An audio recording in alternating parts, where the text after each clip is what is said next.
You've found nightfall murmurs. When day fades into silence, the world begins to whisper.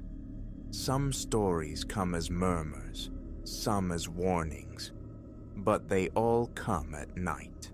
Don't be afraid to listen, but never listen alone.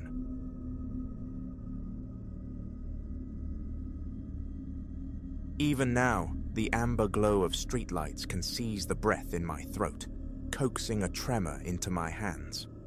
My pulse quickens to a frantic rhythm, a frantic drum against my ribs, sometimes forcing me to halt, gasping on a familiar sidewalk.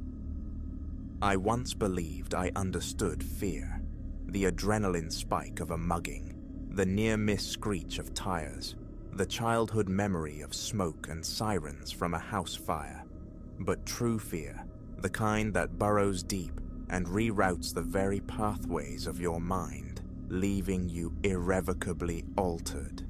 That knowledge arrived only last October. It was a Tuesday, the clock nearing 10:30. I recall glancing at my watch, a mundane thought about catching the game's final moments, urging me to quicken Bruno's nightly circuit. Bruno, my steadfast German shepherd, 3 years old and built like a furry tank, whose only known vulnerability was the rumble of thunder. We'd trod this path countless times, a predictable loop through our hushed northern Massachusetts suburb. Autumn had sharpened the air, the temperature dipping low enough to bite, compelling me to zip my jacket tight. Fallen leaves disintegrated underfoot with a dry, papery crunch. Wind stirred the skeletal branches above, orchestrating a symphony of scrapes and whispers, the usual nocturnal cadence. 6 years I'd lived there. I knew the geography of the place intimately, every fissure in the pavement, every sentinel lamppost, every sleeping house. Bruno padded ahead, leash taut, his nose diligently mapping the olfactory landscape. We were midway through our established route when the anomaly registered, the extinguished street lamp, the tall one marking the junction of Hemlock and Ridge, precisely where the houses grew sparse, bordering the wooded tract behind the elementary school. A flicker of unease. Had it been dark last night? Unlikely. The town was typically meticulous about such things. The fixture hung inert, a black void swallowing the corner in shadow. Drawing nearer, my eyes snagged on something beneath it. My brain, scrambling for normalcy, offered mundane explanations. A misplaced utility pole, perhaps, or temporary construction signage. It was neither. It was a silhouette, a figure, one of impossible stature. My steps faltered. Bruno froze beside me. The shape remained utterly immobile, yet even swallowed by darkness, its orientation was unmistakable. It faced us. It towered, easily 8 feet, maybe more. Its very proportions felt like a distortion, limbs too elongated, torso unnaturally slender. Dark coverings clung to its frame, not like clothing, but like fabric draped haphazardly over wire armatures. "Hello?" The word emerged thin, swallowed by the cold expanse. Silence answered. I edged backward, a gentle pressure on Bruno's leash. "Come on, boy, home time." Bruno was stone. The leash vibrated with the intensity of his trembling, a tremor that shook his entire powerful frame. In 3 years, I'd never witnessed this. Bruno met perceived threats head-on, with barks and lunges. He wasn't timid, yet now he stood rooted, quaking, tail clamped low. My gaze snapped back to the figure. It was closer. The intervening space had diminished. I hadn't seen it move. I hadn't blinked. Yet undeniably, it was nearer. Perhaps 30 feet now, not 50. Still locked in that unnatural stillness, but closer. My tongue felt thick, useless. Logic frantically supplied alternatives. Optical illusions, fatigue, an elaborate, cruel prank. "Who's there?" My voice, louder this time, cracked. "This isn't funny!" The figure's head inclined. Not a fluid human gesture, but a slow, grating pivot, like a rusted hinge yielding.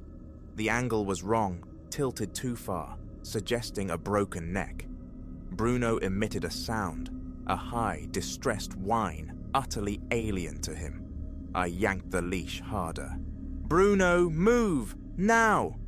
He scrabbled, claws scraping concrete, trying to retreat, but his legs seemed disconnected from his intent. My free hand shot out, grabbing his collar, preparing to haul his 90 pounds if necessary. I risked another look. 20 feet, still no discernible motion, same impossible posture, yet closer. The head remained canted, and now I perceived the neck, disturbingly long, snaking upward from the dark mass of shoulders. My heart hammered violently. Cold sweat trickled down my spine despite the chill air. Bending low, I scooped Bruno into my arms, ignoring the protesting shriek in my lower back. His solid weight trembled against my chest. I turned and fled. My boots slammed a desperate rhythm on the pavement. Bruno's mass was an agony in my arms, but terror lent a strength I hadn't possessed moments before. I refused to look back, couldn't, yet I felt the pursuit. The air grew colder, biting deeper. Ahead, the streetlights flickered as we approached. One by one, they extinguished as we passed beneath, as if consumed by the darkness chasing us. The gloom pressed closer with every stride. Hemlock and Ash intersection, 4 blocks remaining. 3, 2. Bruno's claws dug into my shoulder, his whimpers a counterpoint to my own ragged gasps. 1 block. The darkness clung, devouring each light we passed. My lungs burned, my arms screamed, but stopping wasn't an option. Keys fumbled at the front door, nearly slipping from numb fingers twice before the correct one found the lock. The porch light above stuttered, then died as I thrust the key home. The door yielded. I stumbled inside, kicking it shut behind me. Bruno tumbled from my arms, scrambling frantically towards the living room corner, collapsing into a shivering heap. I threw the deadbolt, fumbled the chain lock into place, then slid down, my back pressed hard against the wood. My chest heaved. My arms felt like water. Phosphenes danced behind my eyelids. For an eternity, only the sound of my own desperate breathing and Bruno's soft whimpers filled the silence. Then another sound intruded. Footsteps on the porch. Measured, deliberate. Not the familiar tread of shoes, but something harder, sharper, tapping against the wood. The porch boards groaned. A shadow elongated across the narrow window beside the door, impossibly tall, revealing only a moving segment of torso, a dark slice gliding past the glass. The footsteps ceased, directly outside. I held my breath, heart pounding a frantic message I feared the entity could somehow perceive. The temperature in the entryway plummeted. My breath plumed white. Something scraped against the door, inches from my head. Not knocking. A slow, deliberate drag. like long fingernails or something worse excavating the wood. The sound descended, agonizingly slow, from the top edge to the bottom. Then, profound silence. I don't know how long I remained there, paralyzed by fear, scarcely daring to draw breath. Minutes bled into an hour, then more. Bruno stayed huddled, occasionally releasing those thin, terrified sounds. Comforting him felt impossibly dangerous. Eventually, the first tentative gray light began to filter through the windows. Dawn. The air gradually lost its unnatural chill. Outside, birds began their tentative chorus. Only when the sun had fully risen did courage return, enough to peer through the front window. The porch stood empty, but the door bore witness. 4 deep, parallel gouges ran vertically from top to bottom, scoring through the paint to the raw wood beneath. I called in sick, spending the day cocooned on the sofa. Bruno pressed tightly against me, both of us flinching at every creak and groan of the house. My mind desperately sought rationalization, a vivid nightmare, a stress-induced hallucination. But the scored wood was undeniably real. Bruno's persistent terror irrefutable. He refused to approach the front door, averting his gaze as if it were cursed. That evening, I drove Bruno to a friend's place in the adjacent town, fabricating a story about a family emergency. Returning home, I draped blankets over every window, banished the shadows with every light I possessed. I sat vigil in my bedroom, a baseball bat heavy across my lap, watching the clock hands crawl past midnight. Nothing came. The next night mirrored the first and the one after. A week passed, and a fragile sense of relief began to bloom. Perhaps it had been a singular, inexplicable event. I was mistaken.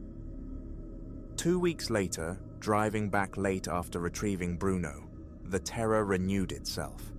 We were navigating a poorly lit stretch of road, scarcely a mile from the house. Ahead, the streetlights began to fail, extinguishing sequentially.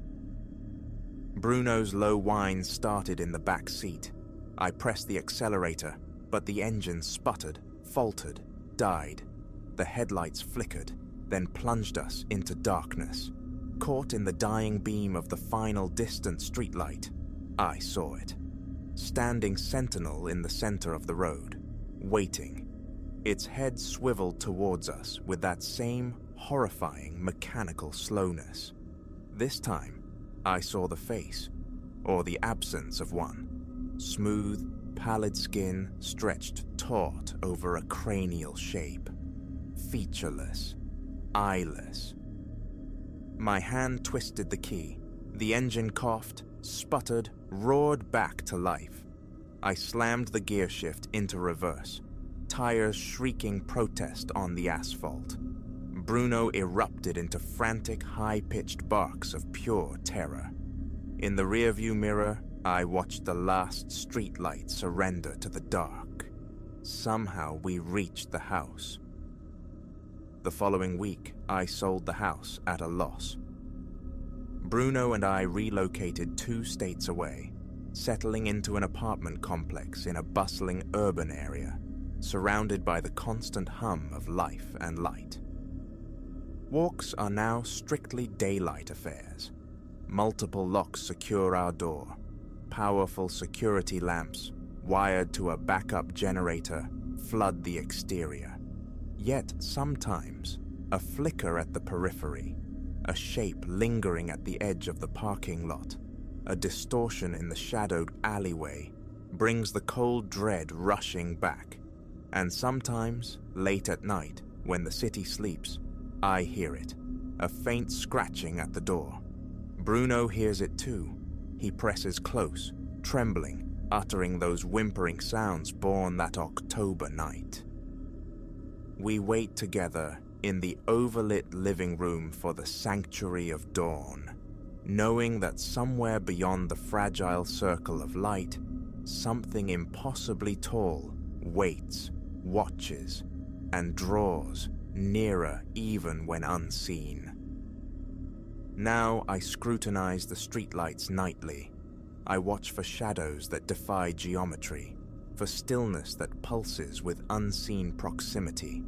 It remains out there, I know this, and I know that someday the lights will inevitably fail, again, one by one, revealing what waits patiently in the encroaching dark. The scratches on my old front door persist. Though painted over by the new owners, they remain visible if you know where to look. 4 long scars etched into the wood, a permanent record. Occasionally, I drive past in the bright, safe daylight, a pilgrimage to reaffirm the reality of the horror. The lamppost at Hemlock and Ridge shines reliably now. Everything appears mundane, restored. But Bruno and I remember. Should you find yourself walking beneath the night sky and spy a darkened street lamp ahead, resist the urge to investigate the shadows it casts. Do not pause to contemplate figures that seem too tall, too static, and if your eyes do betray you, if you see something that should not be, then run. Flee towards light, towards people, towards noise. But understand this, you will not perceive its movement, yet with every second it will be closer.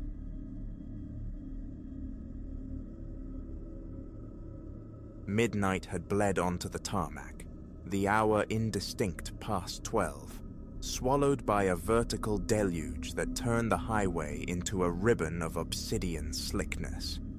Rain hammered the roof, a relentless percussion against the fragile shell of the car. Ahead, nothing but the void, punctured weakly by my headlights, clawing perhaps 10 feet into the gloom. The wipers swept frantically, a losing battle against the downpour. Each lightning flash ripped the sky open, momentarily illuminating a desolate, waterlogged world, before plunging it back into the suffocating dark, leaving only the drone of the engine and the rhythmic squeal of rubber on glass. This was a night acoustically magnified, each sound sharp, invasive. The onslaught of rain, the wipers' complaint, the engines thrumming, a symphony of unease. Miles had already unspooled behind me, a long journey curdling under the storm's oppressive weight. Isolation was absolute. No other travelers braved this watery chaos. Until, abruptly, twin stars bloomed in the rearview mirror. They surged closer, unnervingly fast. A fleeting spark of camaraderie. Another soul weathering the tempest, guttered and died as the lights latched onto my bumper. Too bright, too close. My grip tightened on the wheel, knuckles white. They should pass. They would pass, but they didn't. A gentle tap on the brakes, a polite suggestion whispered in red light. Ignored. If anything, the glare intensified, pressing closer. A tremor started in my chest, a frantic bird beating against ribs. Breathe. Just breathe. Miles from anywhere, swallowed by the storm, with this presence fused to my tail. A cold dread seeped into my bones. Instincts screamed. I nudged the accelerator, seeking distance, a buffer zone. The headlights behind mimicked the surge, an unwelcome echo in the watery dark. Through the mirror, I saw its silhouette, a dark shape clinging relentlessly. My gut clenched, a knot of ice. Whatever game this was, I had no desire to play. The road ahead, once just empty, now felt like jaws waiting to snap shut. More pressure on the pedal, faster now than prudence allowed on such treacherous asphalt. The pursuer clung, matching my velocity effortlessly, its unwavering beams drilling into my eyes via the mirror. A desperate urge to pull over, surrender the road, warred with a primal instinct screaming, danger. Alone, storm-lashed, stalked, stopping felt like suicide. Keep driving, ignore it. Perhaps boredom would make it peel away. It didn't. Up ahead, a derelict gas station materialized from the murk, its sign a flickering, dying pulse against the rain. A fragile haven, perhaps the only one. I slowed, indicator blinking its intention into the deluge. The shadow behind followed suit.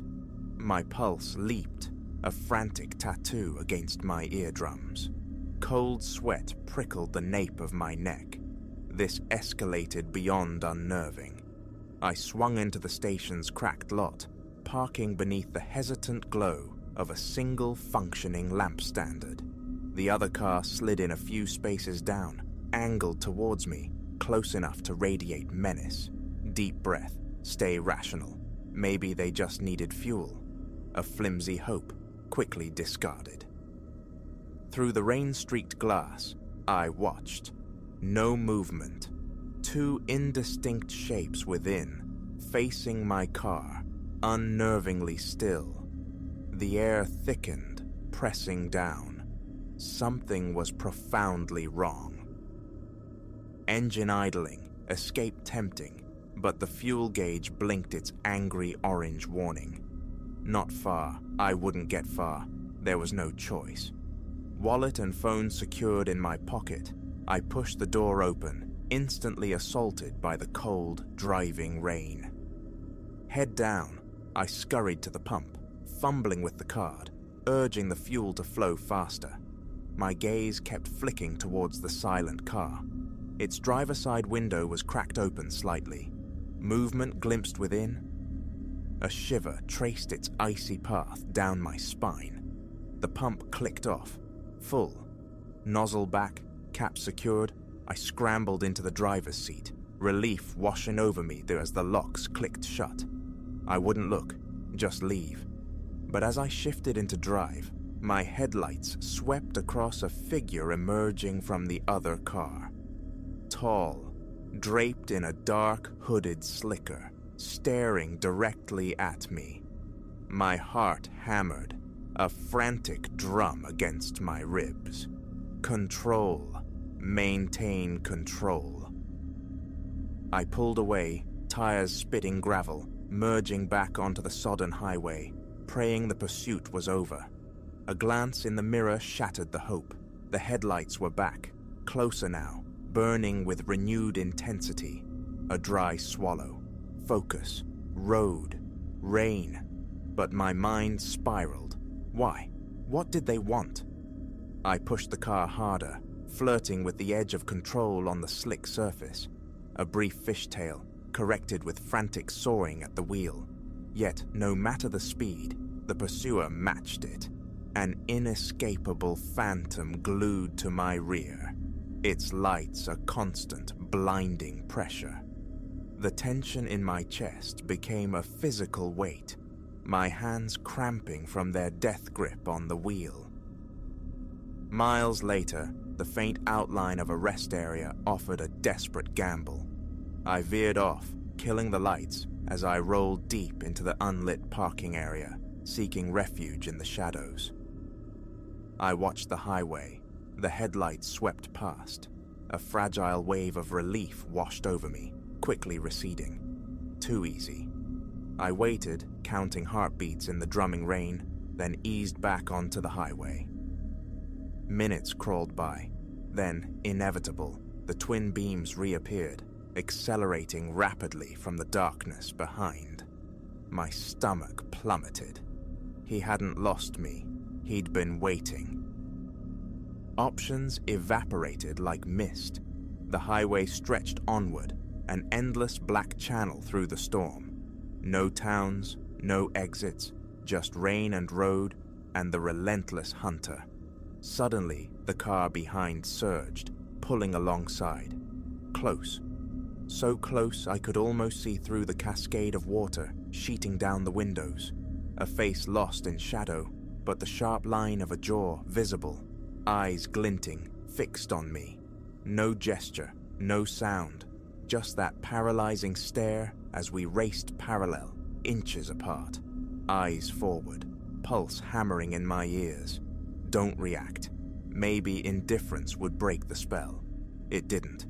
He swerved abruptly back behind me, then unleashed his high beams, flooding my car, my mirrors, my eyes with blinding, painful light. Bile rose in my throat. Grip the wheel. Drive. Salvation flickered ahead, the distant hazy glow of civilization. A town. Small, insignificant, barely a constellation of streetlights against the oppressive dark, but it represented sanctuary. I floored the accelerator, the engine screaming its protest, desperate to reach the light. Almost there. Then, with terrifying speed, the pursuer shot past, cutting sharply in front, blocking the road entirely. Brakes slammed, tires shrieked, the car skidding sideways before halting scant feet from his bumper. Trapped, his headlights blazed, pinning me like an insect. The weight of his unseen gaze pressed down, fear coiling tight in my gut. Locked doors felt flimsy. My phone, clutched tight, showed no signal.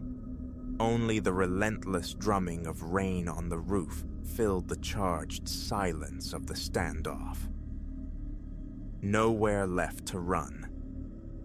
Then, slowly, agonizingly, his car began to move, pulling to the shoulder, clearing a path. No hesitation. I wrenched the wheel, accelerating past him, heart lodged somewhere in my throat, refusing the urge to look back. Onward, into the meager pool of light offered by the town. The tension began to ebb, fractionally, with each rotation of the tires carrying me away. Yet, a final glance into the rearview mirror revealed his headlights, distant now, but still there. A receding threat, a promise hanging in the rain-soaked darkness. He was letting me go, for now. The nightmare wasn't over, it had merely paused.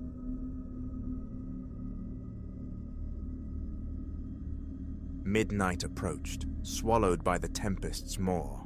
Hours the storm had howled, an elemental fury unleashed. Rain lashed the glass panes of Ilara's sanctuary, a percussive, ceaseless assault.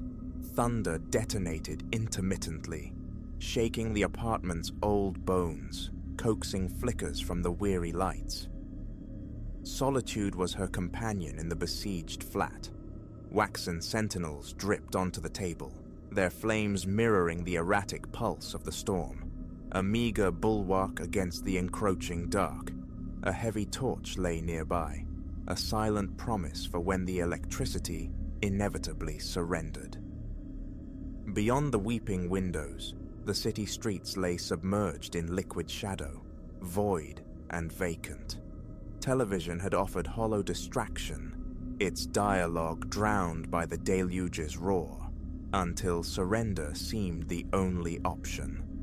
So Ilara sat, mesmerized by the candle flame's frantic dance, adrift on the auditory violence of rain-battering stone and mortar.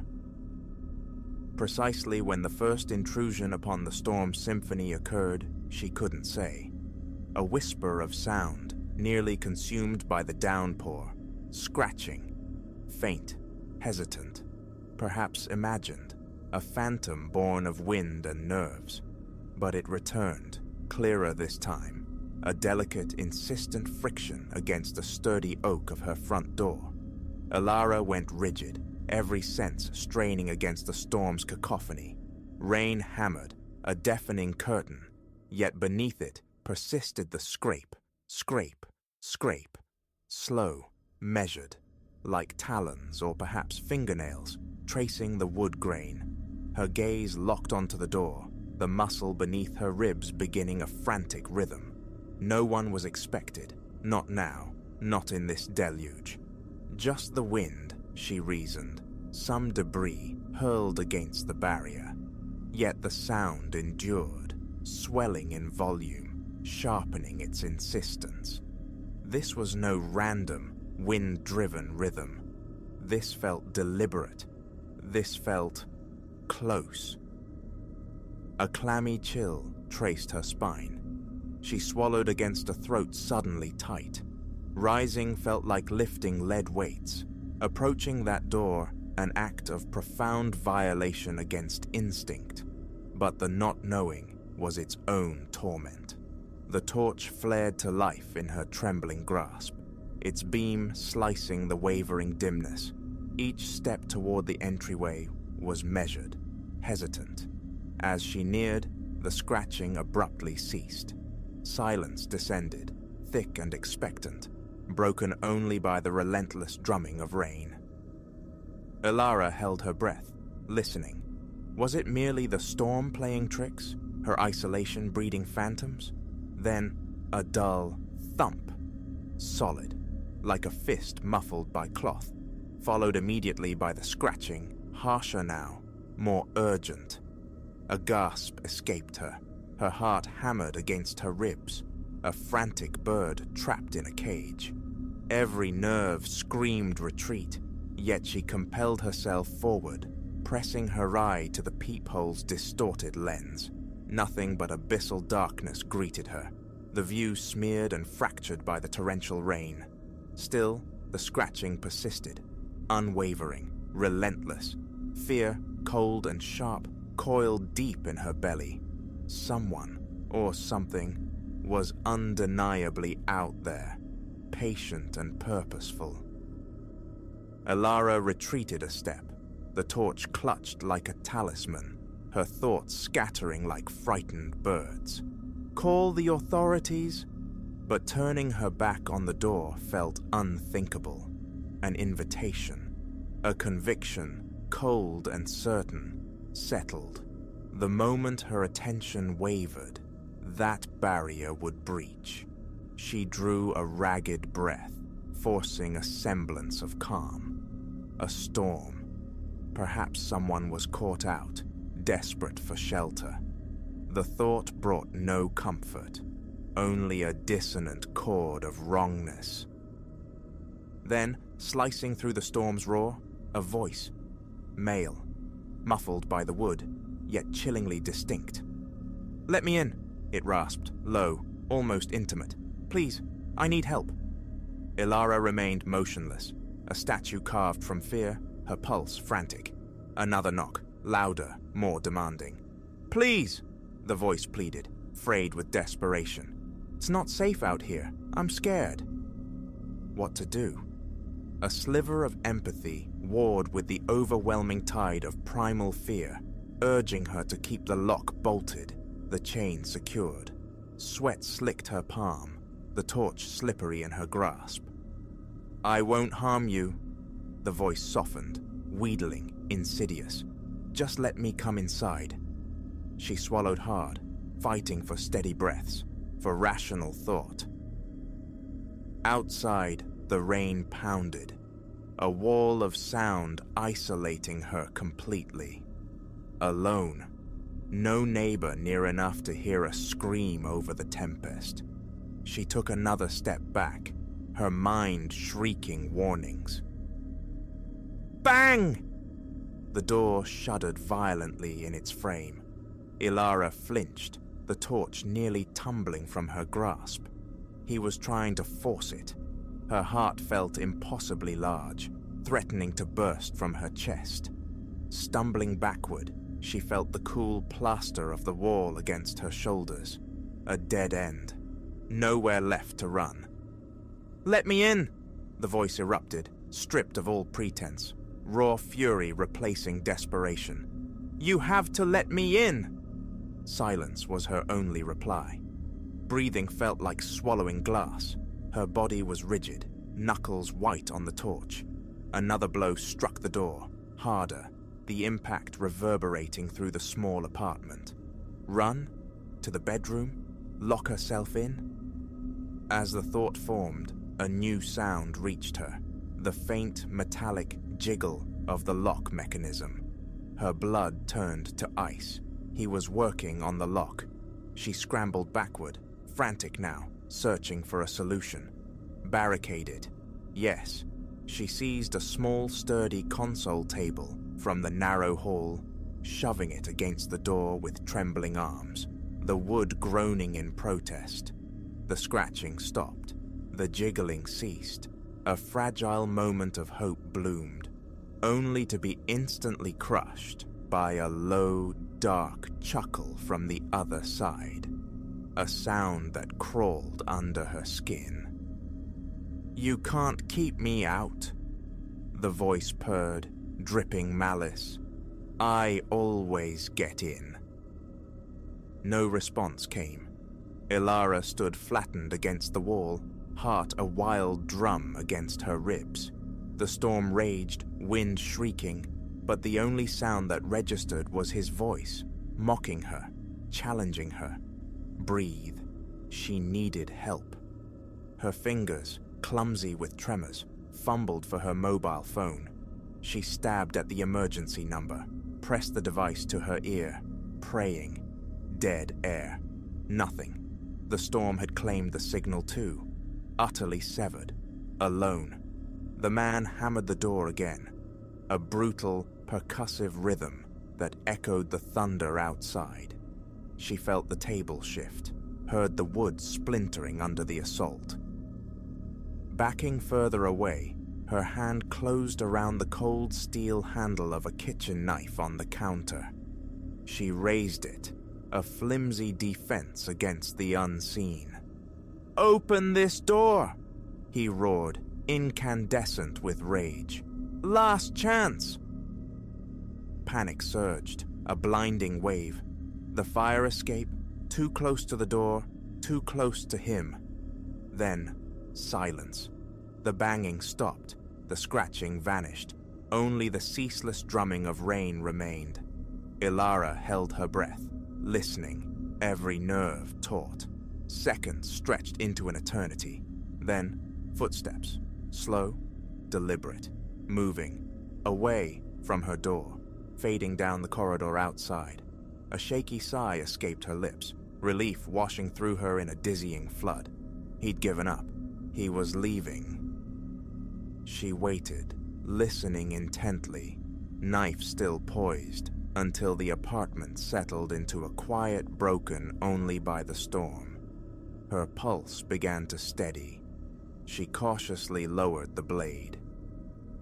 That's when she heard it. Faint. Persistent. Scratching. Not from the door, from the window. Ice water flooded her veins. Nausea churned. A terrible compulsion drew her gaze, though every instinct screamed against it. She turned slowly, eyes fixed on the rain-streaked glass, and saw him, face pressed close, distorting against the pain, eyes wide, locked onto hers, smiling, a glacial, predatory grin that cracked the night's terror wide open. She stumbled back, mind reeling, struggling to reconcile the impossible. Her apartment was 3 stories up, no ledge, no fire escape on this side, no earthly way he could be there. Yet there he was, staring, his awful smile stretching wider, his eyes glinting with something ancient and unknowable. Backing away, the knife slipped from her nerveless fingers, clattering onto the floorboards. Trapped, cornered, he tapped the glass, a sharp, deliberate sound that cut through the rain's roar. Then his lips moved, forming silent words she understood with perfect, soul-freezing clarity. "I'm coming in." She didn't hesitate, didn't wait. A primal scream lodged in her throat as she turned and fled. Keys, phone, snatched blindly in passing. The storm, the apartment, none of it mattered anymore. Only escape. She threw the barricaded door open, the table scraping uselessly aside, and burst into the hallway, her bare feet pounding on the worn carpet, the sound echoing in the tomb-like silence of the building. She could feel his presence behind her, an unseen weight, but she dared not look back. Run. Just run. Down the stairs, heart threatening to explode, breath tearing at her lungs, out into the drowning night, the rain hitting her like a physical blow, soaking her instantly. She collapsed onto the bottom steps, drenched, shivering, consumed by a terror that transcended reason. How long she remained there, a sodden, quivering wreck, she never knew. Eventually, coherence returned enough to summon help. The police came, methodical and calm. They searched her apartment, floor by floor. No forced entry, no muddy footprints, no sign anyone had been there besides Ilara herself. But she knew the face at the window, the scratching at her door. She knew he was real, and somewhere, out in the rain-washed darkness, or perhaps much closer, he was still watching, still waiting, forever poised to come inside.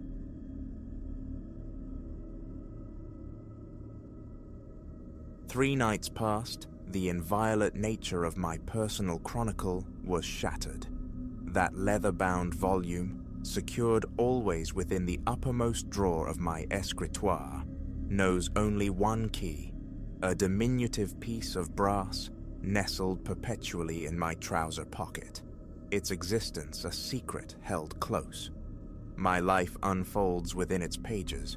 I am a man tethered to the act of recording. Sustenance taken, slumber measured, domestic duties dispatched, all find their entry. Conversations logged, destinations noted, the minutiae of each day meticulously inscribed. This is no mere compulsion, but a devotion to structure. The diary itself, my anchor to the tangible world. Imagine then, the visceral recoil where my eyes fell upon script I had not authored, blooming dark upon a familiar page. I'd returned under a late moon, the clock nearing 11. The day had been unremarkable. Spreadsheets wrestled into submission, electronic missives answered, errands tracing familiar paths across the city grid. The rituals of evening completed, teeth cleansed, the day's attire shed for cotton repose. I approached the desk for my customary nocturnal notations, and there it lay, not secured, but agape, splayed open near its heartwood. The words leapt out, rendered in a stark midnight blue pigment, the penmanship utterly foreign, letters sharp-edged, compressed tightly, devoid of any human slant, unmistakably, irrevocably, not mine. A trespasser, perhaps? A bizarre jest? Yet the drawer remained steadfastly locked. The key rested heavy in my pocket. No other object seemed disturbed, no mote of dust displaced. My gaze snagged on the alien text. It spoke of a meeting. Saw him again. That dive by the defunct bus terminal. Insists we're identical. I see the resemblance, the mimicry in his voice, but it's wrong. A dissonance. Perhaps my mind is fraying.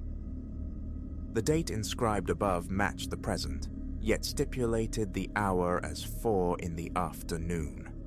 An impossibility. At 4, the sterile glow of office lighting had been my companion, not the dim recesses of some forgotten bar. A frantic drumbeat commenced within my ribs. I traced the ink, cool, dry to the touch. No lingering scent betrayed its recent application. Frantically, I leafed backward, seeking further incursions, but found only my own familiar script, the comforting rhythm of my documented days. Perspiration beaded on my brow. Page by painstaking page, I scanned. Only that single paragraph, lodged like a foreign body in the journal's core, defied explanation. The volume's edges remained smooth, unblemished by force. I snapped the chronicle shut, turned the key in the lock, and fought for equilibrium. A fugue state? A momentary fracture of memory? Preposterous. My recall is flawless, my own handwriting a dance of neat curves, and a gentle rightward lean. This other script was mechanical, rigid, cold.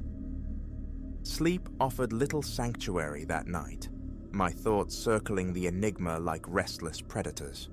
Access denied, windows secured, solitude my only company. How? Dawn brought a fragile resolve. Examine the entry anew. Perhaps daylight would dispel the phantom details. Unlocking the drawer, however, revealed the chronicle resting atop the clutter, expectant. I opened it to the marked page. The script remained, unaltered, but below it, nestled like a dark postscript, new sentences had materialized. He says our lives are intertwined. Dangled his car keys, identical to mine. When I pressed him for his address, he described this apartment. My apartment. Nausea churns. I became immobile, carved from ice. This I hadn't penned. The diary hadn't been touched since I'd locked it away. A glacial tingle traced my nape. My mouth felt lined with dust. A glance at my phone jolted me. Work beckoned. The chronicle was hastily returned to its prison. The lock clicked shut. Throughout the workday, I battled a gnawing disquiet. Spreadsheets and figures blurred, my focus fractured, returning always to that impossible text. Whose words? What twisted narrative were they weaving? Evening found me rushing home, heart hammering against my sternum.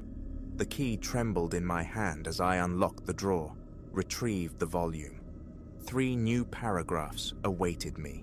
They recounted a dialogue, a confrontation between myself and this other, this mirror image. The entries spoke of disorientation, of comparing identity cards, shared birth date, identical job title, the same make of wristwatch. My hands shook violently. The script held its stark consistency, but the substance was lunacy. No twin existed. No such encounter had occurred. Belief warred with the undeniable presence of the ink. With a choked gasp, I slammed the diary shut, standing breathless in the sudden, heavy silence of the apartment. Only the antique clock in the living room marked time's passage, each tick unnaturally loud. The very air felt denser, charged. Should I confide in someone? The thought brought a flush of shame. Friends, colleagues. They'd assume a prank, or worse, a descent into madness. An experiment, then, a desperate gambit.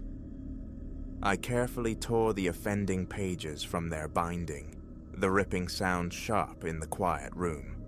I carried the excised leaves to the kitchen, consigned them to the waste bin. Returning to the desk, I locked the diary away once more, sinking onto the sofa, pulse erratic. This would suffice. It had to.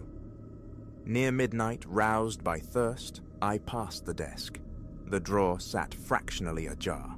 I knew with chilling certainty I had secured it. Pulling it fully open confirmed my dread. The chronicle lay within, seemingly whole. My fingers, numb now, flipped to the site of the violation. The pages were restored, seamlessly integrated, without crease or tear, and the script remained, immutable, augmented, New lines detailed my act of tearing, my walk to the bin. He tries to negate the truth, it read. Futile. Panic surged, hot and suffocating. My palms grew slick. I retreated to the bedroom, bolting the door, spending the remainder of the night in a state of hypervigilant wakefulness, every floorboard creak a potential footfall. Shadows beneath the door writhed. By dawn, a new resolve hardened. Total annihilation.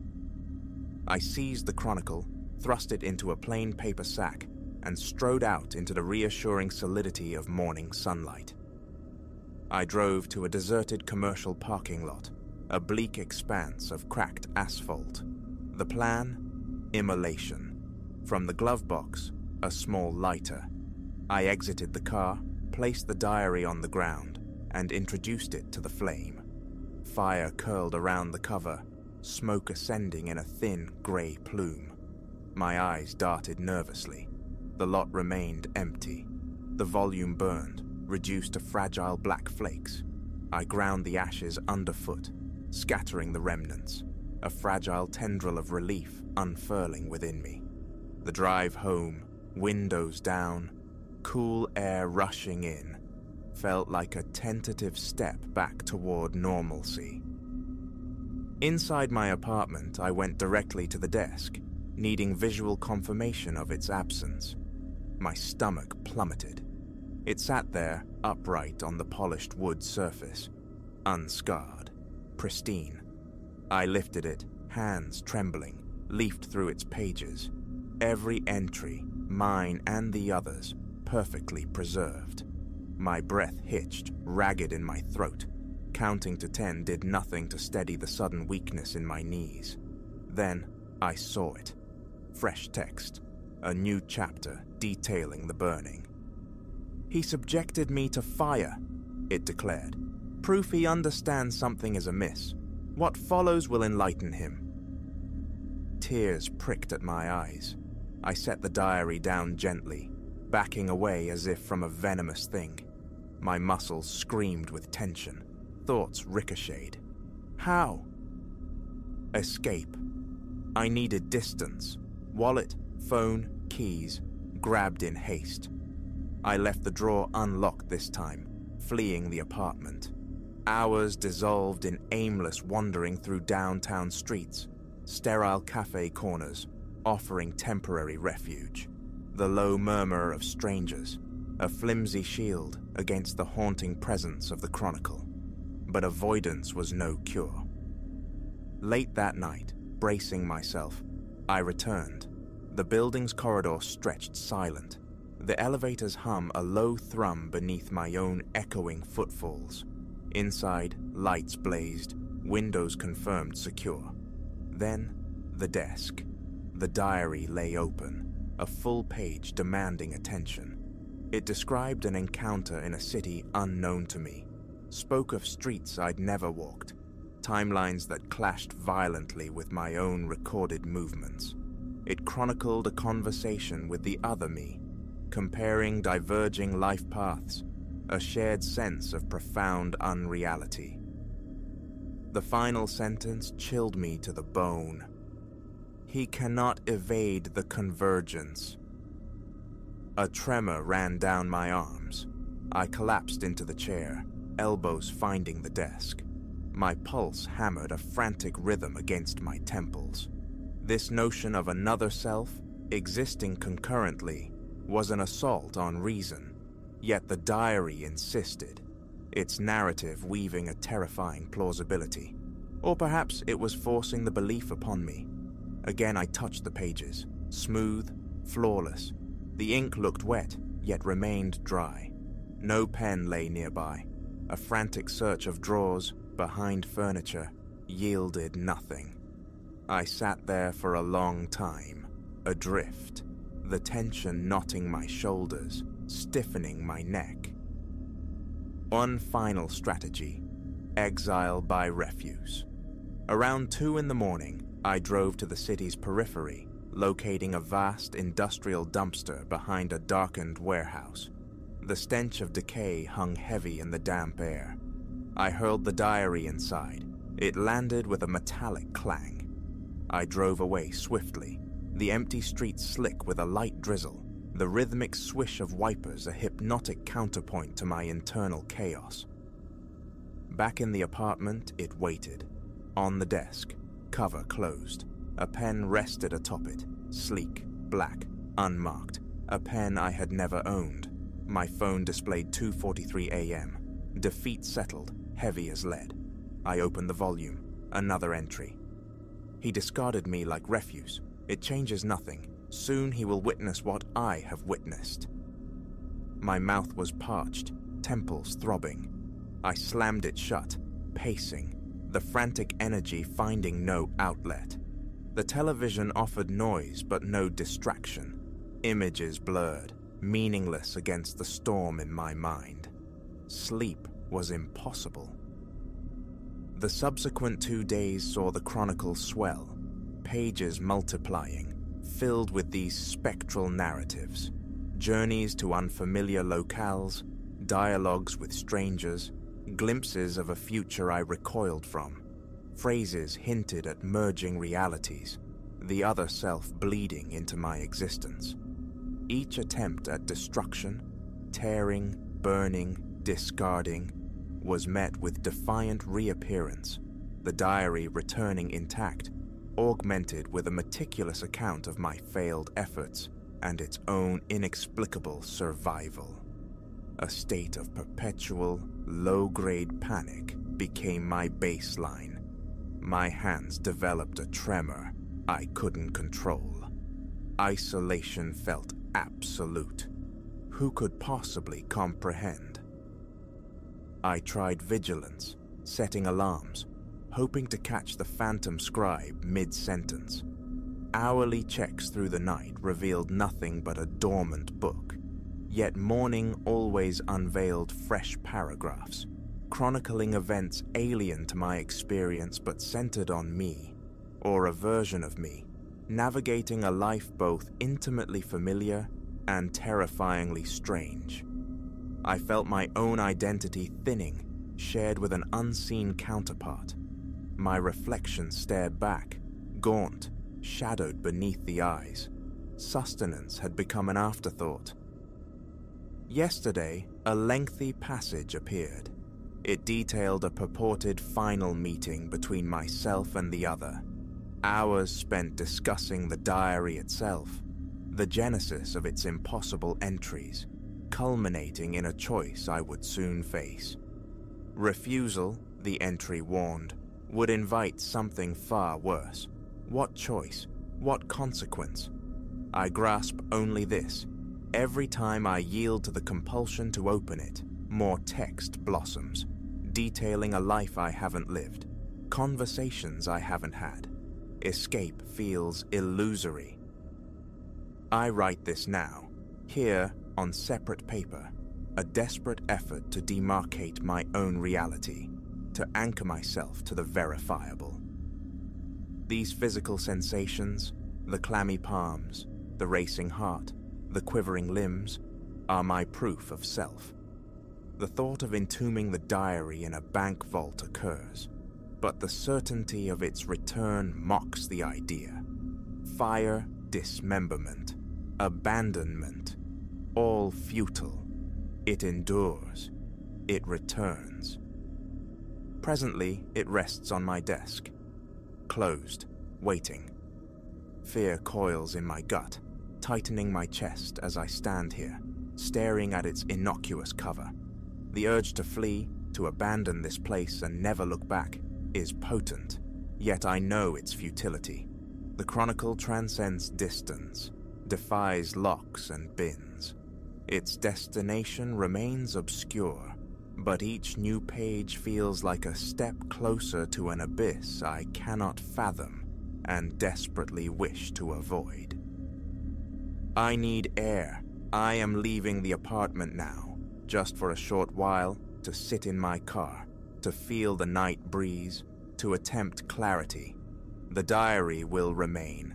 Upon my return, new words may await. I cannot fight it, I cannot destroy it, and I cannot show it to another soul, not while it speaks of a destiny I refuse to claim. My sole, fragile comfort lies in the fact that thus far, only my sanity is frayed. No physical harm has occurred. I will continue to read, to search its alien script for some clue, some weakness, some path to cessation. What comes next is unknown, but the diary's presence is a certainty. I see it from across the room, silent, implacable, containing a future I never authored, and I am utterly powerless to make it vanish.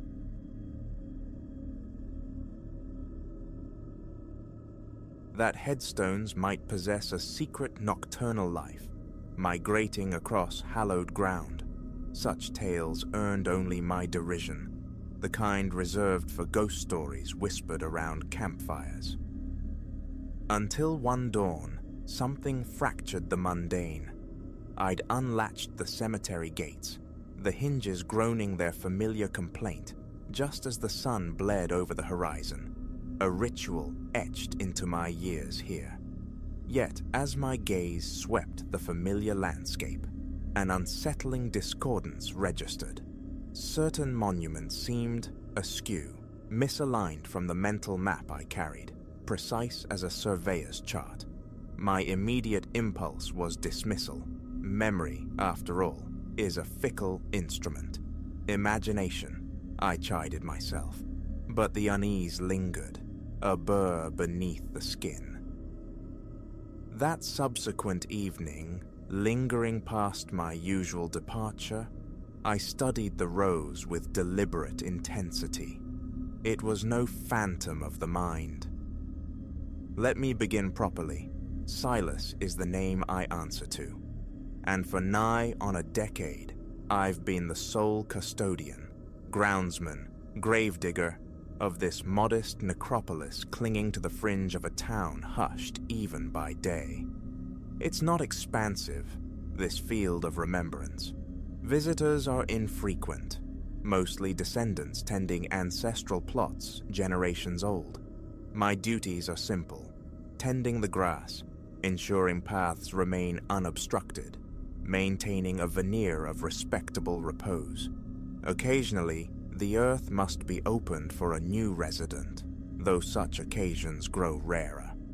Most evenings culminate in the same sequence: securing the main gate, inspecting the perimeter fence, a final, solitary perambulation through the sleeping stones.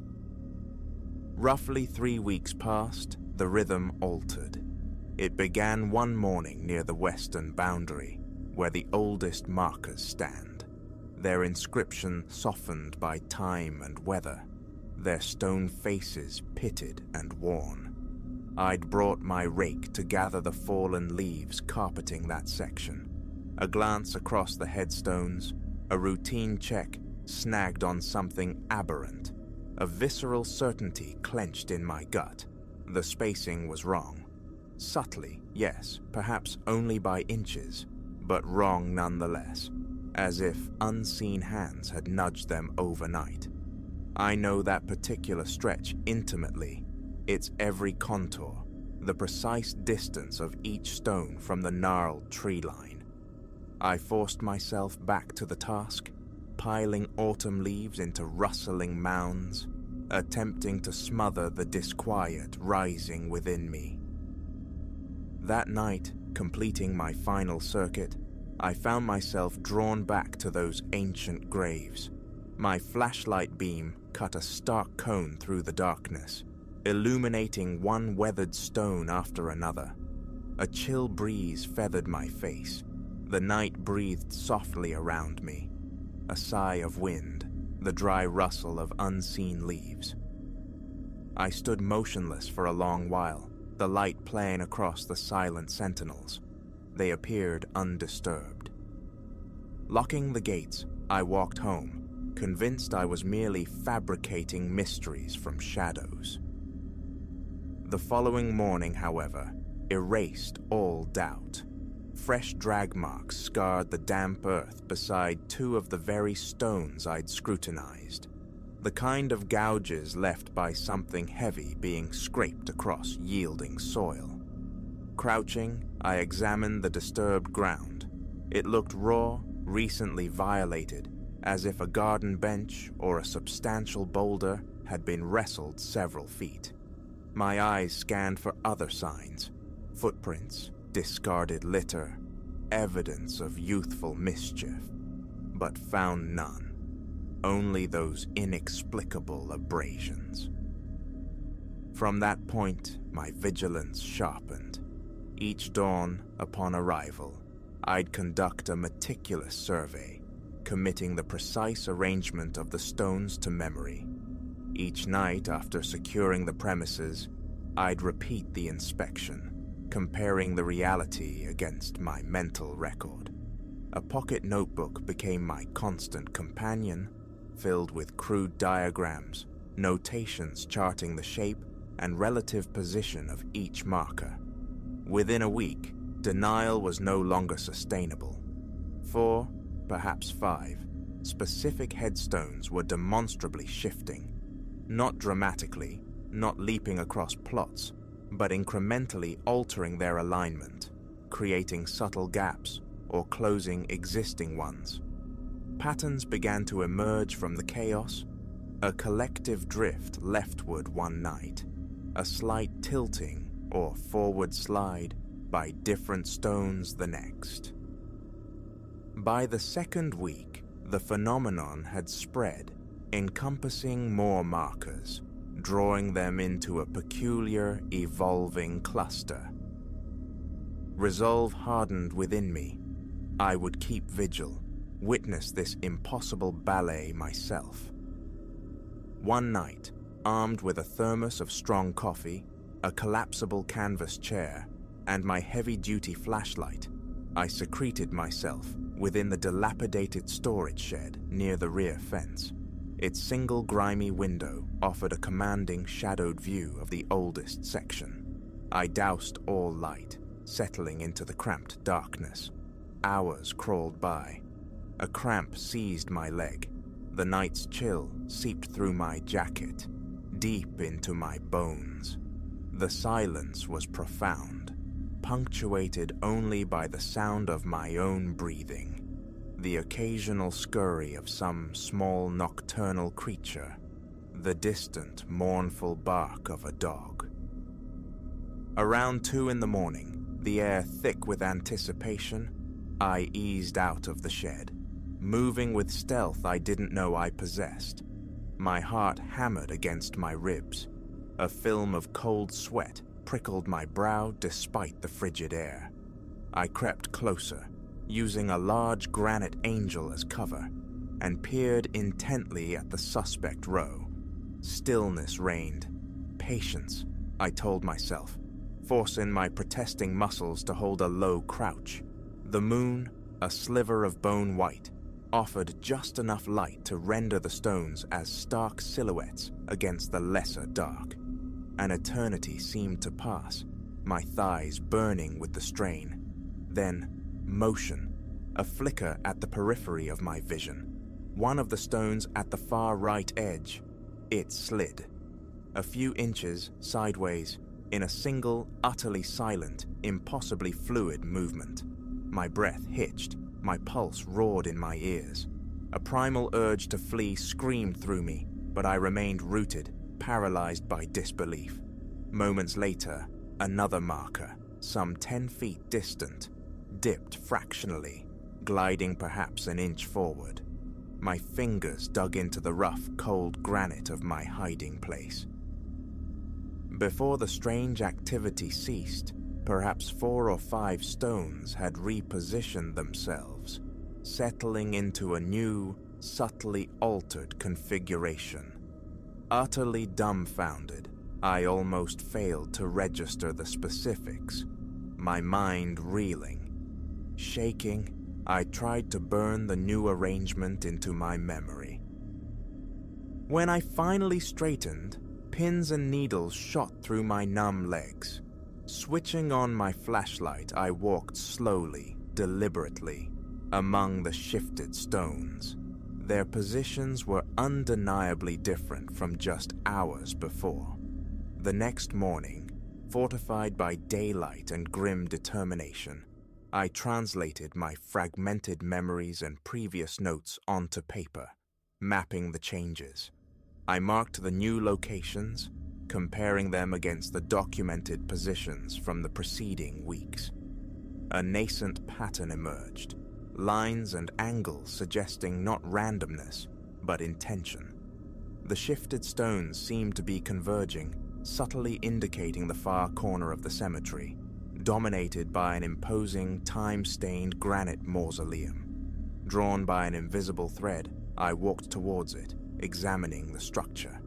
Its heavy, wrought iron gate remained securely locked. I circled it, scrutinizing the ground. Nothing seemed amiss until I reached the rear wall. There, almost hidden, was a patch of earth, undeniably looser, darker, fresher than the surrounding compacted soil. Over the ensuing nights, the meticulous recording continued. Each observation confirmed the trend.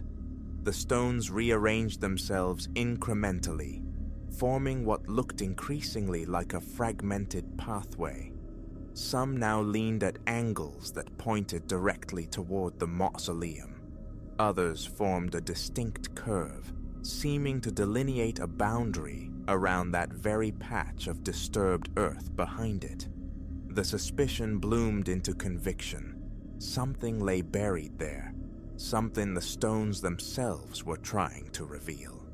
One quiet afternoon, ensuring solitude, I locked the main gate from the inside, retrieved a shovel from the shed, and returned to the spot behind the mausoleum. My muscles coiled with tension as the shovel bit into the earth. Each scrape and thud seemed amplified in the stillness. My heart pounded with a mixture of dread and excitement. What would I uncover? Deeper I dug, perhaps 2 feet down, encountering layers of compacted soil interspersed with looser pockets. After nearly an hour of strained effort, the shovel struck something solid.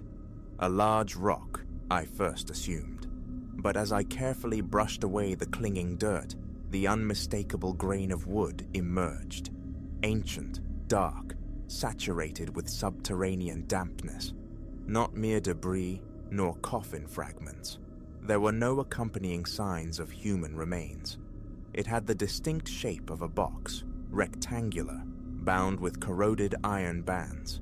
The wood was profoundly decayed, flaking away at my touch.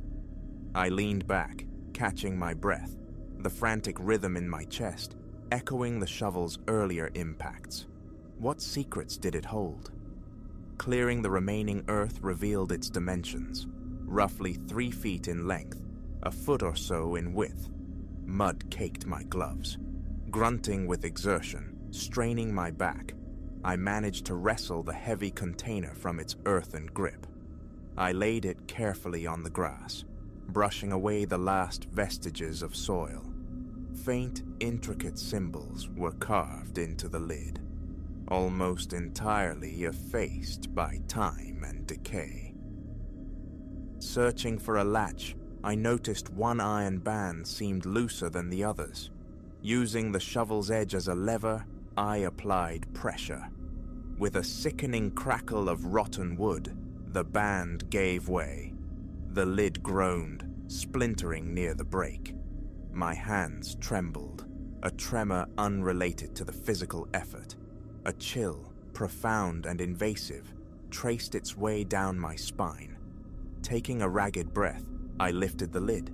Inside lay a rolled cylinder of aged parchment and a small, heavy object wrapped in stained cloth. Unwrapping the object revealed a crude metal medallion, heavily tarnished and scored. A complex design was etched upon its surface, obscured by grime. Carefully, I unrolled the parchment.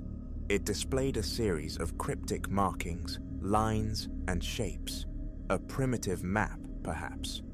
Certain contours bore a rough resemblance to the local topography, the layout of the town itself, though rendered in an unfamiliar symbolic language. No words I recognized, only strange glyphs, and near the center, a small drawing depicting what looked like a hill or mound, surmounted by a distinct symbol, an archaic clue, pointing towards what? Treasure? Something else entirely? Dirt smeared my hands. Sweat cooled on my brow, despite the mild air. Crouched beside the unearthed box, I heard it, a rustling sound near the main path. I froze, adrenaline surging through me like an electric current.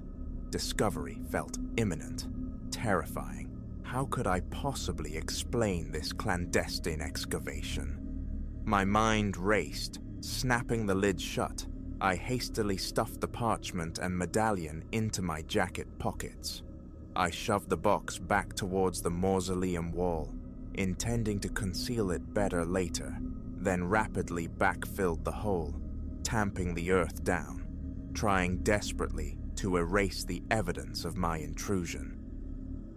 Grabbing the shovel, I hurried around to the front of the mausoleum, leaning the tool against the granite as nonchalantly as I could manage.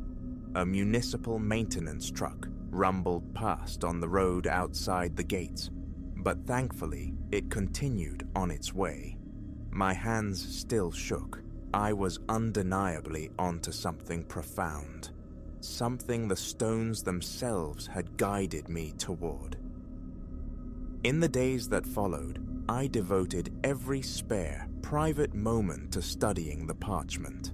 The medallion's design remained elusive until I gently cleaned it with water and a soft cloth. Beneath the accumulated grime, an etched symbol emerged, a perfect circle contained within an equilateral triangle. Holding the cool metal felt strangely significant, charged with unseen energy. Thoughts of the nightly migrations of the headstones were a constant hum in my mind. Everything felt interconnected, yet the nature of that connection remained maddeningly obscure. My nocturnal observations continued. The stones still shifted, their movements growing more complex, forming arcs, segments of circles, elaborate configurations that defied simple explanation.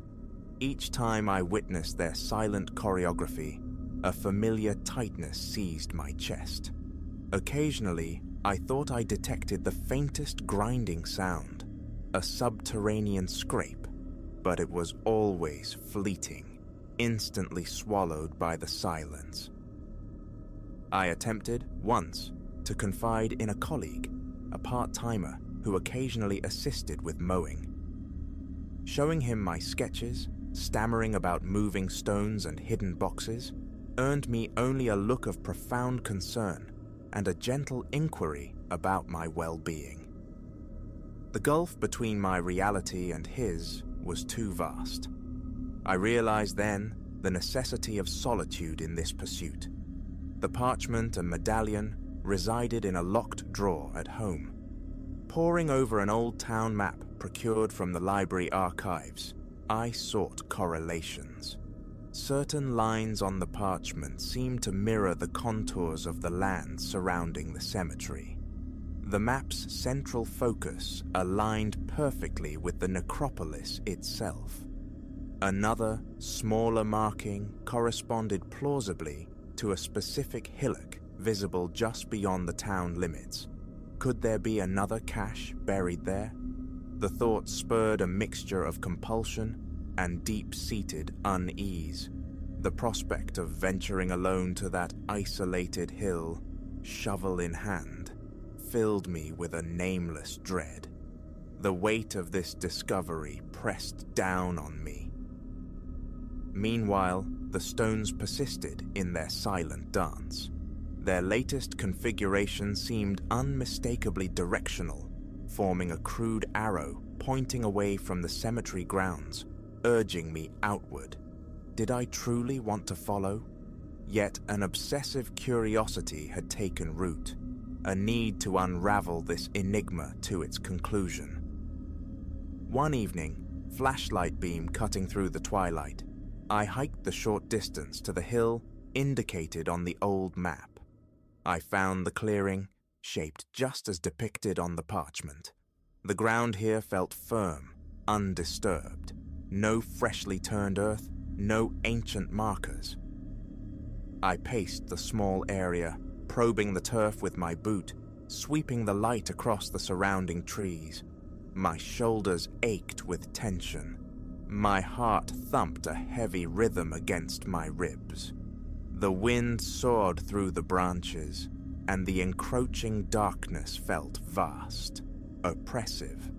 No obvious sign of another buried secret presented itself. Returning to the cemetery later that night, my mind churning with unanswered questions, I found the stones had shifted once more. Their new arrangement aligned with the central walkway. My flashlight beam picked out the familiar drag marks in the dew-dampened soil.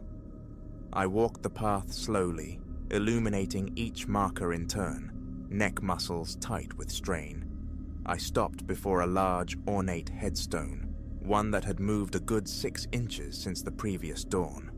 Idly, I ran my hand across its cold, textured surface, and then I saw it. Near the base, almost obscured by lichen and time, was a faint inscription I'd never noticed before. Not a name, not a date, but a symbol. A small, perfect circle nestled within a triangle. The exact sigil from the medallion, from the parchment map.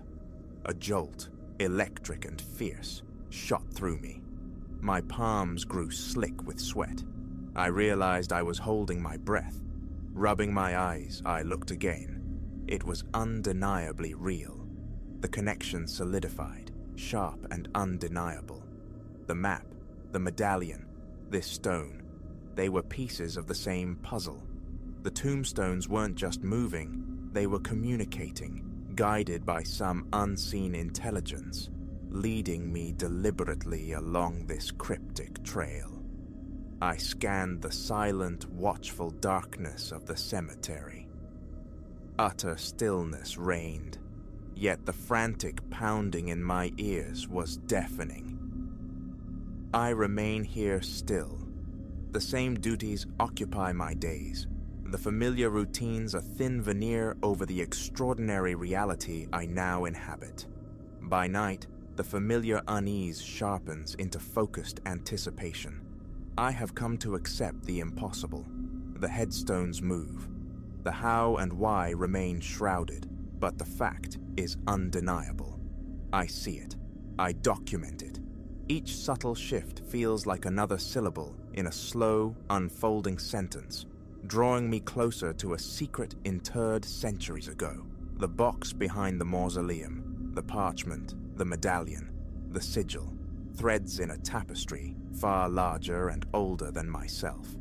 Walking away is no longer an option. My flashlight, shovel, and the cryptic map are now permanent passengers in my car, awaiting the moment the pattern resolves, points definitively to the next excavation. Every glance at those ancient stones sends a prickle across my scalp, quickens my pulse. I scan the earth for fresh disturbances. Sanity feels like a distant shore, yet the evidence is irrefutable. Tombstones ought not to wander. These do. And their journey, I sense, is far from over. They are guiding me, patiently, inexorably, towards something long hidden. I've made a strange peace with the knowledge that this secret yearns for the light. Now I merely watch and wait for the final piece of the puzzle to slide silently into place. Tomorrow morning, I will check the rows anew. I will record each displacement, trace the evolving pattern. Where this path ultimately leads, I cannot say, but I know this. Those stones have more messages to send, and I will be here, listening, until I unearth precisely what they strive to show me.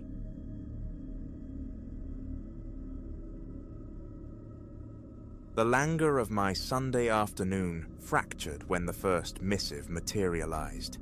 It rested within an envelope aged beyond its years, devoid of postage, bearing only my name, Elias Thorne, etched in graphite so faint and unsteady, it suggested composition by tremor in near darkness.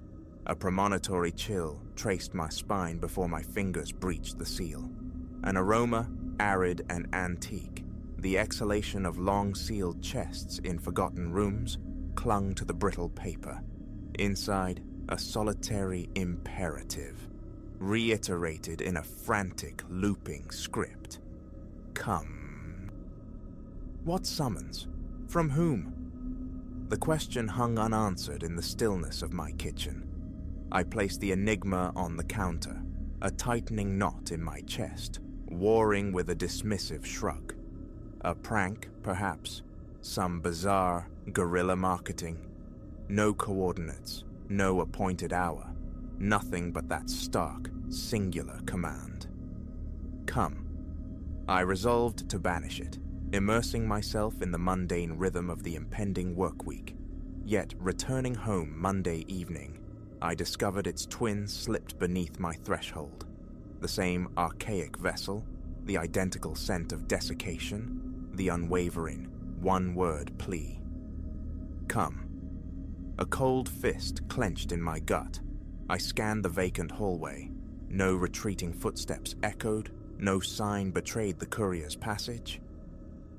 Bolting the door, I stood transfixed, the envelope a disquieting weight in my dampening palm, my thoughts a frantic cascade of unanswerable queries. Eventually, I consigned it to a drawer, seeking refuge in the ritual of preparing dinner. Morning brought the third. Lodged within my mailbox, it defied postal logic, bearing no stamp, no origin, only the escalating urgency of Kapikakui, the characters now swollen, bolder, as if desperation amplified the hand that wrote them. The pressure in my chest intensified. Indoors, I compulsively checked my phone. No missed calls from unfamiliar sources, no cryptic texts. Restless, I drifted to the sofa, the television flickering unnoticed images. My gaze kept returning to the front door, anticipating the silent, impossible arrival of yet another spectral message. By week's end, the count reached 5. Each arrival mirrored the last. Time-worn envelopes, paper whispering of decay, the pervasive scent of dust and stillness, and always that solitary, insistent verb. Come. My nightly rituals now included meticulous checks of windows and locks. A constant surveillance sensation prickled my skin. Every innocuous sound, a branch scraping glass, the sigh of a passing car, became a potential harbinger, jolting me from a state of frayed vigilance. Sleep offered little respite, dissolving into sweat-soaked awakenings at desolate hours. Phantom rustlings teasing the edge of hearing near my door, only to vanish upon investigation, leaving silence ringing in my ears. On the 6th day, an inexplicable compulsion took root. It defied logic, this burgeoning certainty, this internal whisper directing me towards the skeletal remains of the old train station, marooned on the city's fringe. No conscious memory guided me. I'd never set foot there, only glimpsed its boarded-up facade and warning signs during infrequent drives. Yet I awoke possessed by an unshakable conviction. The letters beckoned me. There. A tremor of apprehension ran through me, but the alternative, continued passive waiting, felt suddenly unbearable. Thus I drove, leaving the familiar city grid behind, drawn towards the derelict structure. Parking near a perimeter of corroded fencing, I surveyed the scene. Midday sun struggled against a leaden overcast, draining the world of vitality.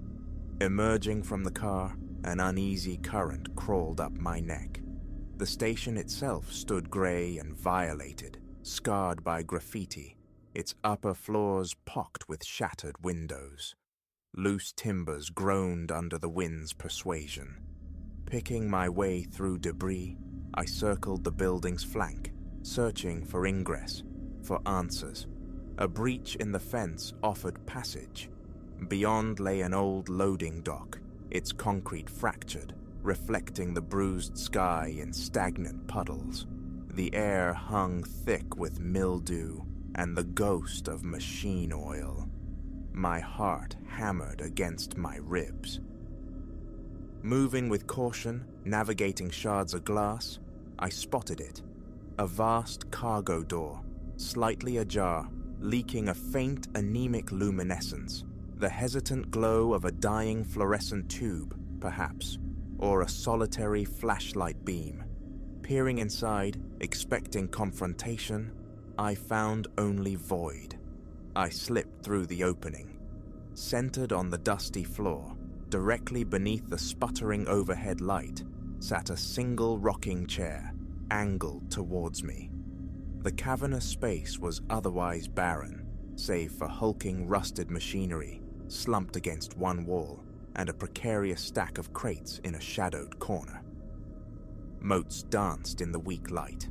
Then, a distinct, drawn-out squeak emanated from the chair. My gaze snapped towards it, empty, yet it swayed gently, as if recently vacated. The constriction in my chest returned, fierce and suffocating. Sweat beaded on my forehead. My eyes darted into the surrounding gloom, anticipating emergence, a figure stepping forth. Silence answered. For a long minute, I remained rooted, paralyzed by indecision. The rhythmic creak, creak of the unoccupied chair raised the fine hairs on my arms. The impulse to speak, to demand, died in my throat. Eventually, drawn by a morbid curiosity, I approached.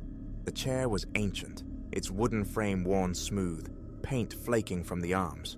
Dust coated the seat, and the floor beneath bore faint scuff marks, testament to its recent motion.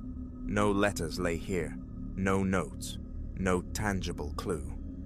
After several minutes steeped in the unsettling stillness, the futility of my pilgrimage struck me. I retreated from the loading bay, consciously steadying my breath, and continued my circuit of the decaying station, seeking any other anomaly. Nothing. A wave of disappointment, tinged with foolishness, washed over me.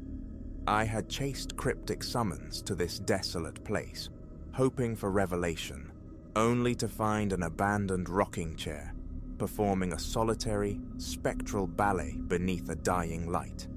Returning to my car, each backward glance felt necessary, instinctive. My skin felt cold, clammy. The drive home was a blur of self-recrimination, a vow to dismiss the letters, shadowed by the persistent, unsettling feeling that I had merely disturbed the surface of something profoundly deep and hidden. In the ensuing days, the letters resumed their silent infiltration beneath my door. Their tenor shifted subtly. References to us, mentions of our memories, yet still withholding identity, still obscuring purpose. The envelope seemed even more fragile, the script vibrating with a heightened, almost frantic energy. That same musty signature clung to them. I attempted disposal, only to retrieve them moments later from the bin, poring over the familiar script, desperate for a missed nuance, a hidden key. Late one night, a soft thump resonated from the hallway. My heart leaped. Scrambling from the sofa, I flung the door open, poised to confront the messenger. Emptiness greeted me. On the floor lay another envelope. Trembling fingers tore it open right there. "We are waiting," the note declared in the now familiar, shaky hand. A knot formed in my throat. A frustrated yell clawed its way up, a demand for this unseen tormentor to reveal themselves, but only silence escaped into the vacant corridor. Retreating inside, securing the locks, my apartment felt suddenly claustrophobic. My eyes scanned every corner, every window pane. I jammed the latest letter into the already crowded drawer and sought refuge in bed, sleep a distant shore. Staring at the ceiling, I catalogued every groan of the building until exhaustion finally claimed me, pulling me into fractured dreams, dominated by a lone rocking chair, swaying beneath a flickering, indifferent light. The following day, I called in sick. The thought of navigating the outside world, of interacting, felt impossible. Paranoia was my unwelcome companion. I spent hours observing the hallway through the peephole's distorted lens. Around noon, the realization dawned. I couldn't remain besieged. Action was necessary. The police? What would I report? A collection of unnerving letters? A vague, unsettling encounter at an abandoned station? It lacked substance, invited dismissal. A prank gone too far, they'd likely conclude.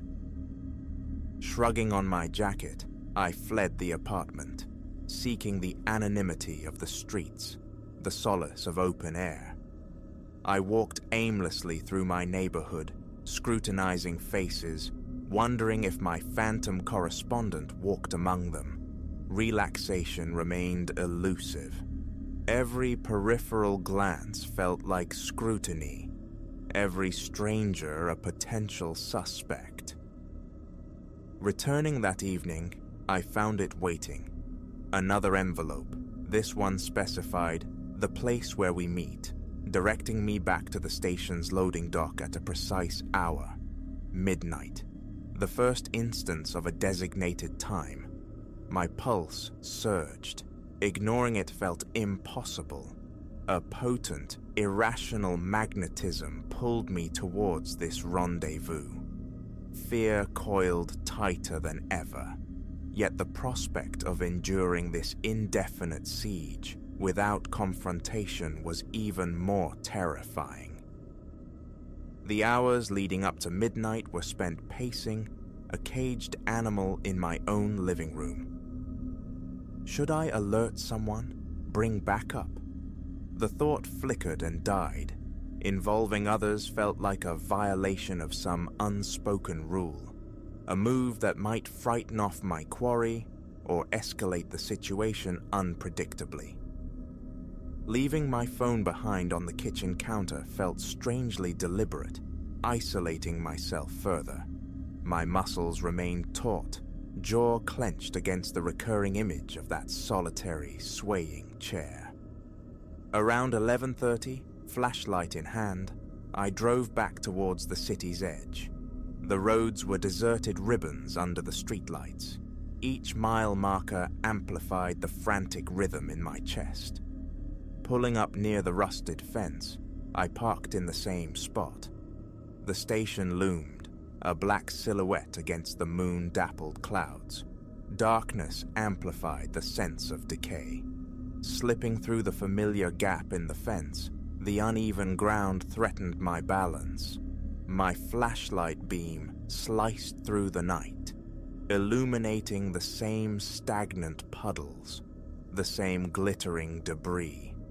The air, thick and stale, seemed to press in. My own breathing sounded unnaturally loud. I nudged the heavy cargo door. It groaned open. The flickering light above the rocking chair persisted, though dimmer now, casting struggling, elongated shadows. The chair occupied its usual position, facing the entrance, rocking with a slow, deliberate cadence, as if its occupant had just risen. I stood frozen on the threshold, every nerve firing. My flashlight swept the cavernous interior, the hulking machinery, the stacked crates, revealing nothing but dust and emptiness. The silence felt immense, weighted, and then I saw them, a scattering of envelopes on the floor beside the chair, all addressed to me, Elias Thorne, in that familiar, trembling script. My chest seized. Drawn closer, I stooped and retrieved one. The same dry, ancient scent rose from it. "We remember," the note inside whispered. My mouth turned to parchment. Another envelope yielded, "We are connected." A wave of icy sweat traced my spine. Again, the flashlight beam probed the darkness, seeking the source, the watcher. Nothing. Gooseflesh prickled my arms. My breath grew shallow. One by one, I opened more envelopes, each containing fragments, memories, connections, the promise of waiting, yet offering no resolution, no identity for the elusive we. I stood there amidst the scattered messages, time stretching into an elastic uncertainty. It could have been minutes or an hour. The rocking chair issued another long, complaining creak. A choked whisper escaped me. "Who's there?" The sound echoed, swallowed by the vast emptiness. No reply came. Stepping back, my hands unsteady, a conflict raged within me. The primal urge to flee versus the desperate need to understand. I waited, mind racing through improbable scenarios. A forgotten enemy, a disturbed stranger, a connection I couldn't grasp. Finally, the oppressive weight of the place, the feeling of the very walls closing in, became unbearable. I turned to leave. As my footsteps carried me towards the door, one final, drawn-out creak sounded from the rocking chair. I didn't look back. I hurried out, pulling the heavy door shut, the sound echoing briefly in the night. Outside, the cool air felt like a reprieve, though the chill lingered. I walked briskly to my car, glancing repeatedly over my shoulder, half expecting pursuit, hearing only the frantic drumbeat of my own heart. The drive home was a white-knuckled affair. Back in the relative sanctuary of my apartment, another envelope lay waiting beneath the door. A wave of exhaustion and dread washed over me. Picking it up felt like accepting defeat, yet ignoring it was impossible. With fingers that refused to steady, I tore it open. "This isn't over!" My stomach plummeted. I stood motionless in the silent hallway, a current of fear tingling from scalp to soles. And so, here I remain, caught in this strange, repeating pattern.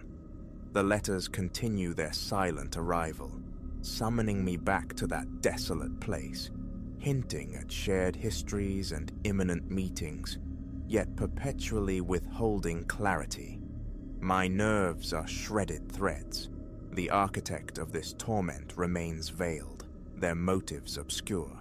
The fear of losing my grip on reality wars with an undeniable magnetic pull towards the mystery's heart. I understand, with chilling certainty, that as long as these cryptic missives appear, the summons will echo within me. Where it leads, what awaits should I return again, remains terrifyingly unknown. I am adrift with this burden, the tension coiling ever tighter. There seems no clear path to cessation, only the gnawing question, yield or resist. Yet one truth resonates with growing force. The more I strive to turn away, the more potent the urge becomes, whispering of an entanglement from which escape feels increasingly remote.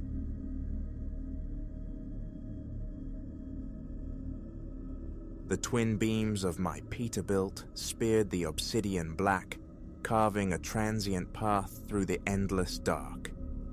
Hours bled together, marked only by the phantom rush of opposing rigs, their lights momentarily blinding before dissolving back into the highway's hypnotic drone.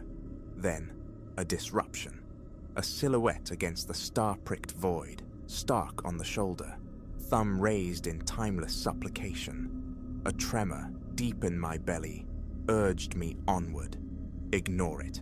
But the vast, crushing solitude of the hall, a familiar ache, tugged harder. Curiosity, its sly companion, whispered. A simple stop. How could I fathom the terror coiled within that ordinary gesture? My foot eased from the pedal. The air brake sighed, guiding the behemoth onto the gravel verge. The shape solidified. A man, 30s maybe, backpack weathered and slumped on one shoulder. Nothing remarkable, except his eyes. Something flickered there, a dissonance that prickled the hairs on my neck. Too late. The commitment was made. The passenger window hummed down. "Where you aiming for?" My voice, aiming for nonchalance, felt tight in my throat. His mouth stretched into a grin that didn't warm his gaze. "Wherever the road takes you, friend," he answered, his tone unnervingly slick. "Destination's not my priority." A pause stretched, filled only by the engine's low thrum and the rising insistence of that internal warning. Yet the miles ahead stretched emptier still. "All right then," I conceded, leaning across the expanse of the cab to thumb the lock. "Climb aboard, I'm rolling towards Phoenix." He swung himself in, the backpack landing with a soft thud near his feet. As he settled, an odor drifted across the cab. Stale perspiration mingled with a faint metallic tang. I fought the urge to recoil, pulling the rig back onto the asphalt ribbon. "Silas," I offered, a quick glance his way. "What's got you stranded out here, edge of nowhere?" He stared ahead, profile etched against the fleeting dashboard lights. Silence hung heavy for a beat. "Micah," he supplied finally. "Let's just say I'm navigating between chapters." An uncomfortable quiet descended, thick and palpable. I fussed with the radio tuner, seeking static, music, anything to dilute the tension. Micah seemed wholly uninterested in pleasantries, which suited me fine. Ignorance felt safer. An hour, maybe more, dissolved into the rhythmic pulse of the road before Micah spoke again, his voice pitched low.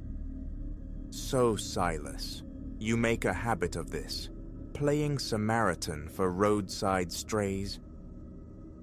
A shrug, my focus locked on the white lines rushing beneath us. "Gets quiet out here, breaks the monotony." A chuckle escaped him, dry and brittle, sending an involuntary shiver down my spine. "Quiet, you say? Interesting. Most folks got the fear now. Can't tell the wolf from the sheep these days." I swallowed, my grip tightening instinctively on the wheel. "Figure most people are just trying to get from A to B, same as me." "Oh, I'm definitely trying to get somewhere," Micah murmured, a new edge sharpening his tone. "The real question is, Silas, are you going to be the one to take me there?" My head turned. His eyes, fixed on mine, held a disturbing luminescence absent moments before. "What's that supposed to mean?" I asked, striving for an even keel I didn't feel. Micah reached down, fingers working the zipper on his backpack. My pulse hammered against my ribs, a frantic drumbeat against the engine's steady rhythm. What was he reaching for? His hand emerged, gripping the dark handle of a large hunting knife. "Pull her over," he commanded, his voice chillingly calm, like asking for the time. My thoughts scattered, then coalesced into panic, miles from any town, any sign of life. Stop now. Unthinkable. Stall. "Hey now," I forced a laugh, brittle and false. "If you wanted a turn at the wheel, you just had to ask. No need for the blade." His expression hardened into granite. I said, "Pull over. Do it now." Feigning compliance, I eased off the gas, letting the truck drift towards the shoulder. My peripheral vision tracked Micah. The instant his gaze flickered down, checking our slowing speed, I acted. Brakes slammed hard. Wheel wrenched violently left.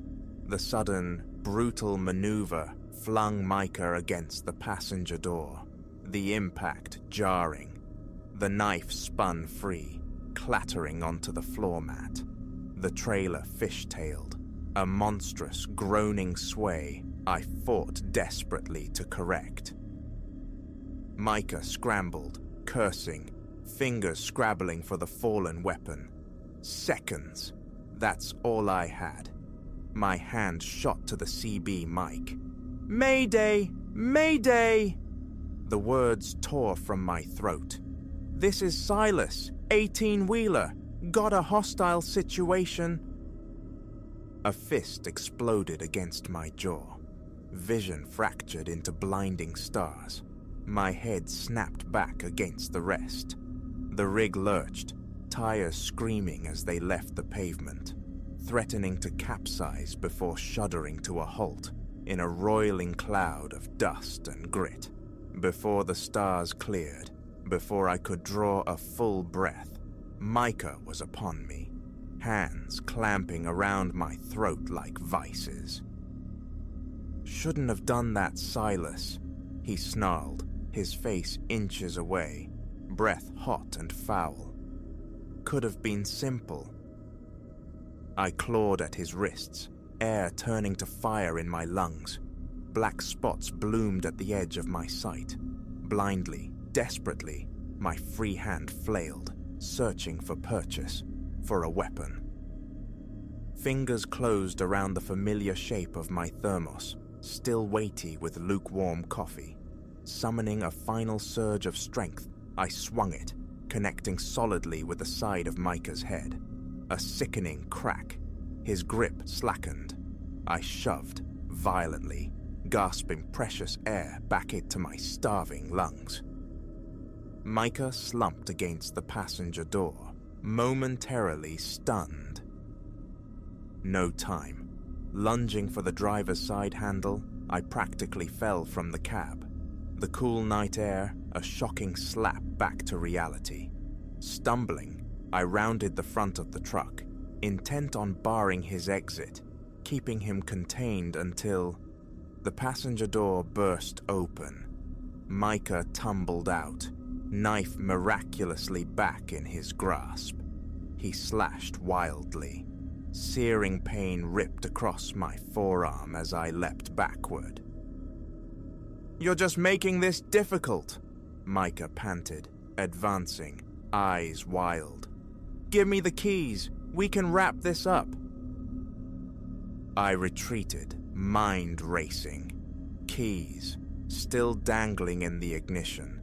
If he reached them, he'd have the truck, my livelihood, leaving me stranded with this predator.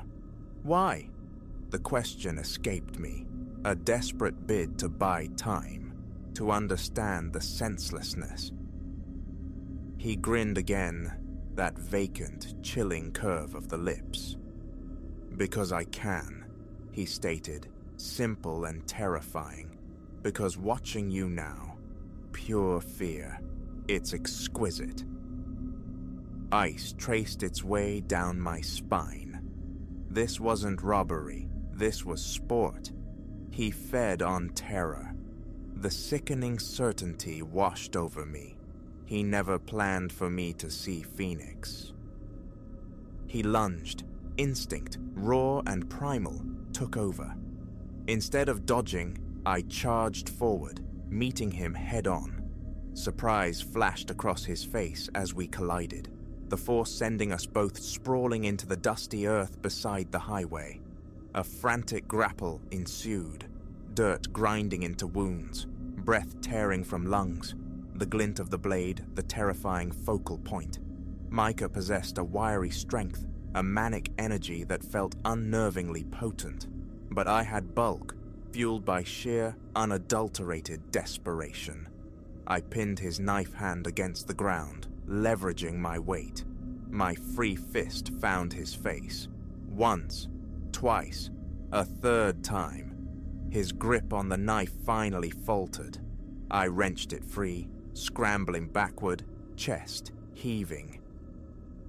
He lay there, blood trickling from his nose, a soft, broken laughter bubbling up. "Go on," he wheezed, eyes glinting. "Finish it. You want to." My fingers tightened on the handle. The temptation flickered, hot, dark, and immediate. He'd tried to murder me. He'd hurt others, would again. But his eyes, they held a sick invitation to become him, to descend to his level.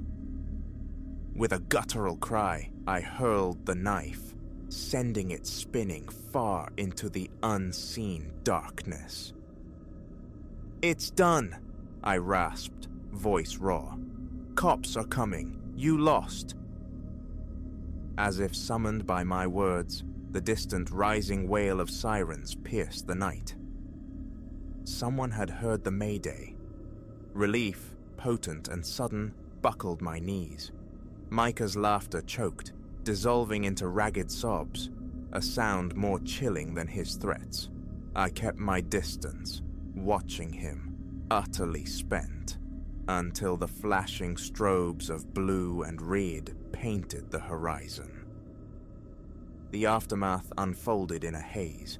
Paramedics tending my arm, police officers asking questions, the world slowly reasserting its normalcy. Dawn painted the eastern sky in bruised purples and tentative golds as I sat on the bumper of an ambulance, a coarse blanket draped over my shoulders. A detective approached, his face grim, notepad open. "Mr. Kane," he began, his voice low, serious. "Silas, you understand how fortunate you are. This man you picked up, we've been hunting him across 2 states, linked to 3 homicides, possibly more." Nausea churned in my stomach. A statistic. I'd nearly been another name on his list. "What happens to him?" "He won't see the outside again for a very, very long time," the detective assured me. "Because of you, some families might finally find peace." I watched them guide Micah, cuffed, towards a cruiser. Our eyes met one last time across the distance. The absolute void I saw there, the chilling emptiness, would shadow my thoughts for years. The sun climbed, burning off the night's residue. My rig, scarred but intact, waited, unlike its driver. Catching my reflection in the side mirror as I climbed back into the cab, I saw a stranger staring back, older, etched with a weariness that went bone deep. The open road, once a symbol of freedom, now felt laced with potential menace. The loneliness that had once seemed unbearable now felt like a necessary shield. Yet, pulling back onto the highway, merging into the nascent light, a grim satisfaction settled within me. I had stared into the abyss, and the abyss had blinked. Whatever lay beyond the next curve, the next mile marker, I would face it. The engine's deep rumble filled the cab, a steady, reassuring pulse in the quiet dawn.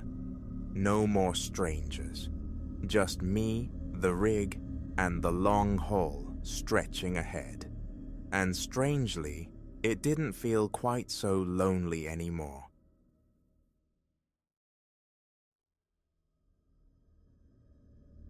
The deadbolt's tumblers surrendered with a sigh, a small sound swallowed by the cavernous entryway, yet loud enough to freeze the blood in my veins. My presence here, in this echoing monument to wealth I was merely paid to showcase, felt suddenly illicit. Footfalls, heavy and deliberate, resonated from the direction of the kitchen, and a cold dread coiled in my stomach. I was not, as I'd presumed, alone. An unscheduled viewing was underway, and the visitors, I instinctively knew, had no interest in square footage. My name is Ilara.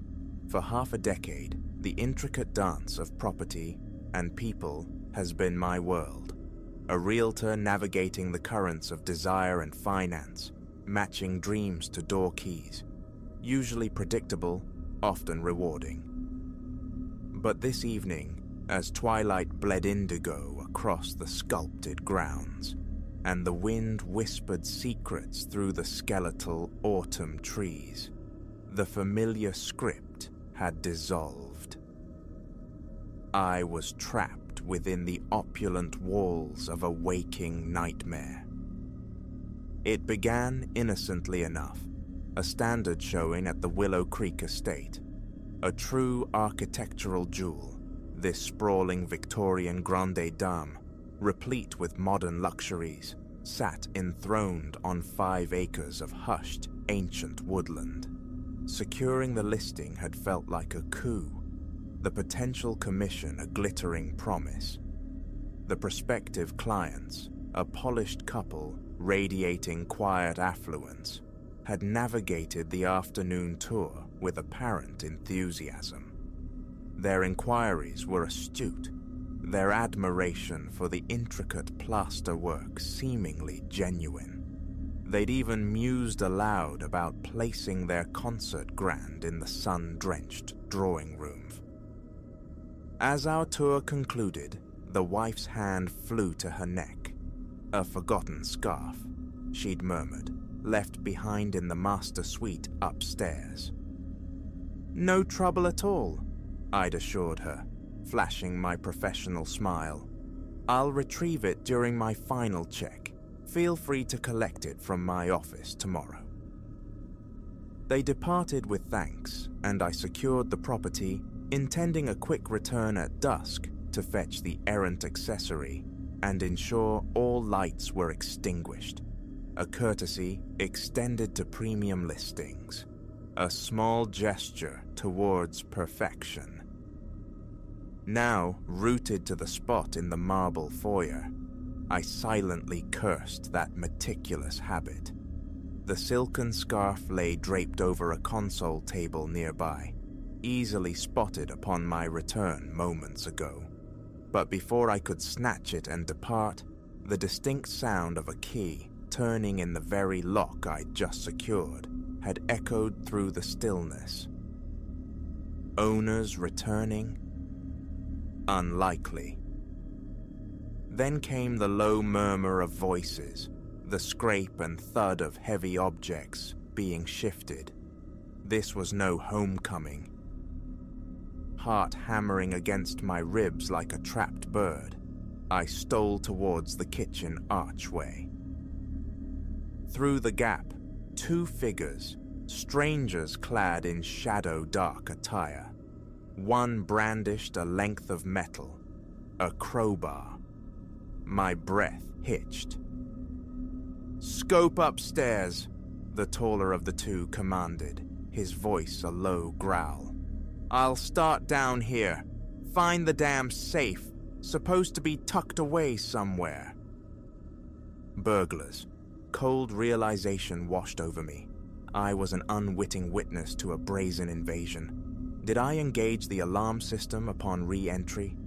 My mind, frantic, offered no clear answer. The intended brevity of my visit argued against it. Retreating soundlessly, I weighed my options. The front door was suicide. They'd hear the bolt slide. Hiding, then calling for help, that was the path. But as my hand instinctively sought my pocket, a fresh wave of horror crashed over me. Empty. My phone. I pictured it with sickening clarity, resting on the cool granite of the kitchen counter, abandoned when I'd first stepped inside.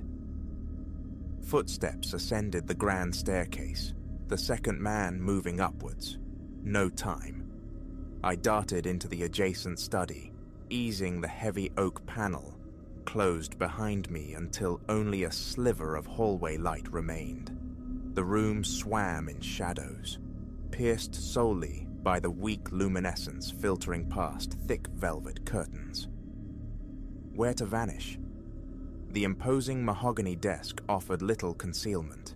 The towering bookshelves, crammed with leather-bound spines, were equally useless. Then, tucked almost shyly behind a monstrous potted fern, a narrow door, the dumbwaiter shaft, a relic of bygone service, its quaintness now a potential lifeline. With frantic haste, I squeezed my frame into the cramped, dusty space, pulling the small door shut just as the study door swung open. Through the thin wooden slats, the erratic beam of a flashlight sliced through the darkness, sweeping across leather armchairs and polished wood. "Clear in here," a voice announced into the house's sudden quiet. A muffled reply drifted down from the upper floor. "Anything up there?" "Negative. Keep looking. That box has got to be somewhere." I held my breath until my lungs burned, listening to the intruder move about the study, the soft thud of drawers opening, the tap-tap-tap against the walls. Each second stretched into an agonizing eternity. Discovery felt inevitable. What then? Just as the suffocating tension threatened to unravel me, a shout echoed from upstairs. "Yo, think I got something." The man in the study hurried out. A shaky, silent exhale escaped my lips. Relief, however, was fleeting. Trapped, phoneless, helpless. I waited, straining my ears against the oppressive silence, listening for any sign of their return. Minutes crawled by. Convinced the immediate danger had passed, I cautiously nudged the dumbwaiter door open and slipped back into the study's gloom. The house remained quiet, but the violation lingered in the air. They were still here. My phone, my connection to salvation, remained hostage in the kitchen. Moving with the stealth of a hunted animal, I crept towards the kitchen doorway. I'd almost reached it when a triumphant yell reverberated from above. "Found it! Behind a painting! Master bedroom!" Heavy footsteps pounded down the staircase. Instinctively, I shrank behind the broad leaves of another large potted plant, praying they would bypass the kitchen. Fate, however, had other plans. The two men burst into the room, faces alight with predatory excitement. "Right, let's crack this baby and blow," the taller one grunted, maneuvering a small, heavy safe onto the central island. And there it was, my phone, gleaming under the track lighting, resting exactly where I'd left it, so tantalizingly close. While their attention narrowed, focused entirely on the stubborn lock of the safe, I began to inch forward, a shadow detaching itself from the foliage. my hands stretched, trembling across the intervening space. Further, just a little further. Fingers brushed against the cool glass screen. Relief, potent and dizzying, surged through me as I grasped it. But in my haste to retreat, my elbow connected with a porcelain vase perched precariously near the counter's edge. It wobbled, suspended in a horrifying slow-motion instant, before plummeting to the tile floor with a definitive, echoing crash. Silence snapped. 2 pairs of eyes swiveled, locking onto mine. A tableau of mutual shock held us frozen for a heartbeat. Then, chaos detonated. A strangled cry ripped from my throat as I lunged for the rear exit, fingers scrabbling frantically at the unfamiliar bolts. Behind me, curses erupted, the scrape of furniture, the thunder of approaching feet. The door yielded, blasting me into the cool embrace of the night. Air seared my lungs. Across the dew-slicked lawn, I fled, the manicured perfection blurring beneath my desperate stride. A glance back confirmed the pursuit. 2 dark shapes gaining ground, their panting breaths audible even over the frantic thumping in my ears. I veered sharply towards the dense woods bordering the property, hoping the tangled darkness would grant me refuge. Branches clawed at my face and clothes as I plunged into the undergrowth. Behind me, the sounds of pursuit intensified. Snapping twigs, labored breathing, closing the distance. My foot snagged on an unseen root. I pitched forward, hitting the damp earth hard, the impact expelling the air from my lungs in a painful whoosh. As I struggled to rise, a hand clamped onto my arm like a vice, wrenching me around. I stared into the face of the taller burglar, his eyes wide with a volatile mix of fury and fear. "Stupid move, lady!"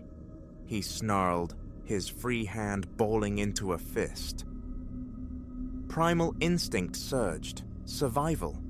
My knee shot upwards, connecting solidly with his groin. A strangled grunt, and he crumpled, releasing his grip. I didn't hesitate. I ran. How long? How far? I couldn't say. Blindly propelled by adrenaline and terror, guided only by the desperate need for escape, for light, for safety. Then, abruptly, I stumbled out of the suffocating woods and onto the blessed asphalt of a quiet residential street. Lamplight pooled on lawns. Houses glowed with warmth and normalcy. The distant, rising keen of sirens reached my ears. I collapsed onto the nearest patch of grass, breath tearing through my raw throat. A porch light flicked on. An elderly woman, enveloped in a quilted bathrobe, peered out. "Good heavens, are you all right, dear?"